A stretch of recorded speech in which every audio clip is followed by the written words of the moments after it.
Hi, I'm Nora. I am very sleepy.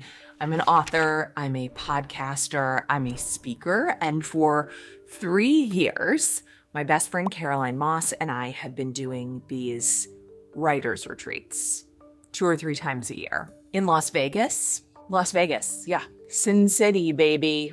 I guess that's what they call it. Every time I post about these writers' retreats, I get so many questions. Mostly the questions are, why Vegas? Why on earth would you go to Las Vegas to do a writer's retreat? Why wouldn't you get a beautiful Airbnb in the mountains somewhere? If I was in a cozy Airbnb in a beautiful location, we would feel pressure to go outside, to go on a hike, to enjoy the surroundings. You don't feel that kind of pressure when you're in Las Vegas. You know what is outside the doors of your hotel room. If we were in an Airbnb, we would have to cook. We don't want to cook. We just want to work, uninterrupted, fully removed from our real lives.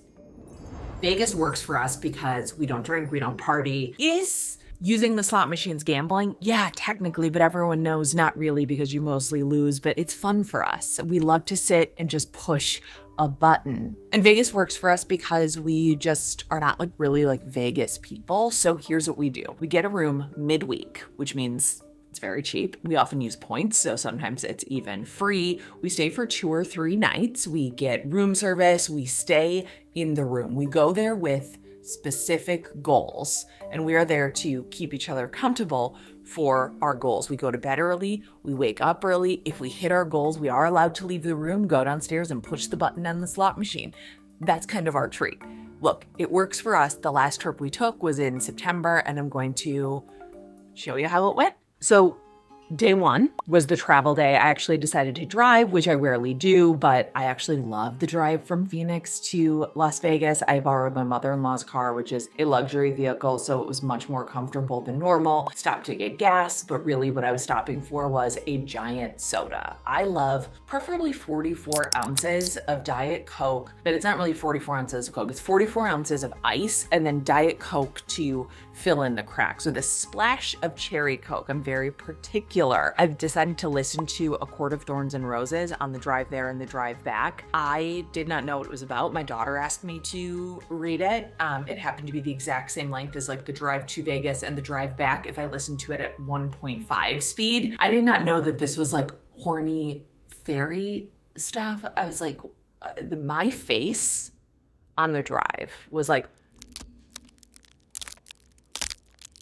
was I riveted? Yes. Was I also slightly grossed out? Also, yes. I hit 666 on my odometer as I pulled into the airport to get Caroline. I timed our arrival perfectly. I pulled in as her plane was landing. Name something more auspicious than that. 666 is my angel number. People are oh, it's the devil. Shut up, grow up. No, it's not. And also so what if it was? I ended up walking right by Caroline because I was running into the bathroom to pee because I drank so much Diet Coke. But then I found her thanks to the Find Friends app. I was like, wow, our dots are right on top of each other. Look, if you don't feel this excited to see your friends, you need to get new friends. We got to the hotel. We had actually done something really weird and unusual for us. We made plans to leave the room.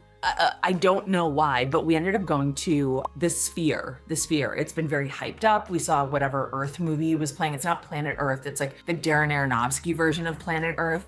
It was $100 each. Walking in, I felt like I was going to throw up. It is so steep. The elderly people who were in the theater were using the handrail to climb Mount Kilimanjaro. They were on their hands and knees trying to get to their seat. I was I'm going to see somebody crack their skull open on these concrete stairs. I started Googling death at the Sphere. Has anyone broken their head? No search results, but if you know, please let me know. It was basically empty. It was very weird. That place seats I think 18,000 people. It felt like there was nobody there. Also, I did take a gummy. And then I realized I was not taking a video. I was actually just holding up my phone and talking. When I realized that, it was pretty funny. All in all, I give the Sphere 0 stars. I don't get the hype. We ended up leaving early. And again, we paid $100. One of the dumber things that I've ever spent money on. And then we just went back to the hotel room and fell asleep. We were tired. That was a big day for us. Day 2, It's time to do it, baby. It's time to get into action. I woke up at like 5 a.m., went to get coffee, weird. Nobody was out. Nobody was out. It was just me in the interior streets of Las Vegas, walking to Starbucks. I did my skincare routine. I did morning pages, which is a part of the artist's way.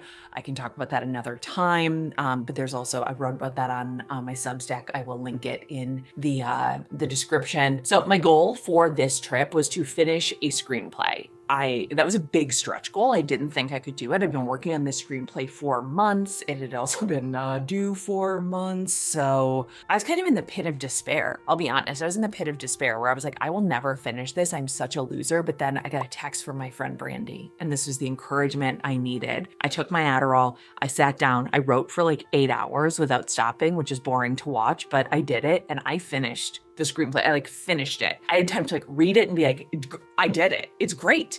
I did it. So I sent it off to my manager. I wanted to get myself something to celebrate. I'm trying to celebrate the small steps in the creative process because so many seeds that you plant never grow into anything. So I went to Gucci. I was like, I'm going to get myself a really nice pair of sunglasses. However, nothing I tried on was really the thing. And when I buy myself an expensive pair of sunglasses, I want it to be a hell yes. And these were a meh. So I guess just the feeling of accomplishment was my reward.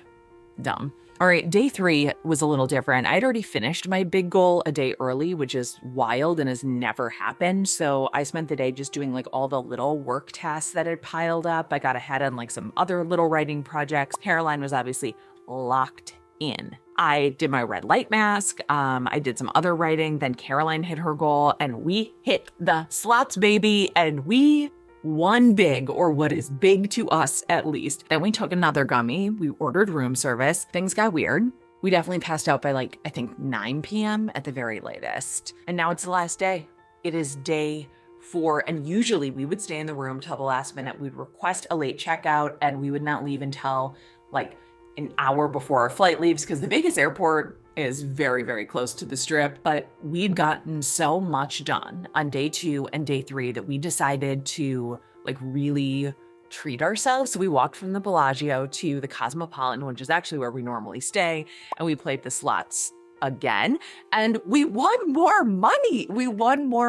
Okay. This was such a blessed trip. We were so excited about this. And I dropped Caroline off at the airport and I drove home and I listened to the second half of A Court of Thorns and Roses. And again, I did not know when I started this that I was getting into horny fairy literature, but I finished it. I was intrigued. I obviously, I finished, I liked it, but it was also just a little grossed out. I don't care if a man is a fairy king. I'm not calling any man my high lord.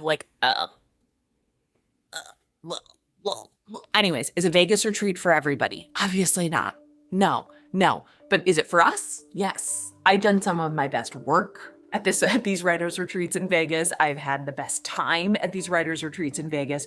You can recreate this in your own city or in the location of your choice. For sure, the point is that you take time to get away from your life and spend concentrated time on what is important to you, the project that you really, really want to focus on. I'm Nora. That was a little glimpse into our Vegas writers retreats, and I will see you in a few days. Bye.